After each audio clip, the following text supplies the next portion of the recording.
एकदम भारी. माझी पिझ्झा रेसिपी झाली ती व्हायरल, त्यामुळे मला एका काकूने घरी बोलवलं. त्याच्यात फटाफट त्यांना रेसिपी सांगत होते. पहिले तेल घ्यायचं, त्यामध्ये कांदा, टमाटर, शिमला मिरची आणि पत्ताकोबी चांगली परतून घ्यायची. त्यामध्ये तिखट, pizza pasta sauce, tomato ketchup आणि आपलं मेयोनीज घालून टाकायचं.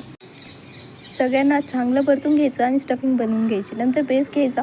मी इथं आयता बेस यूज केला. त्यात tomato ketchup, pizza pasta sauce आणि मेयोनीज टाकलं.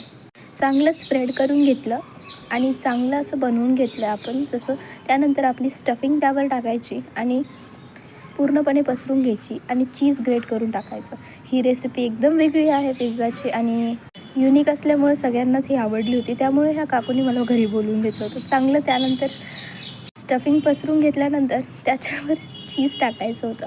चीज पूर्णपणे टाकलं होतं. त्यानंतर पिझ्झा रेडी.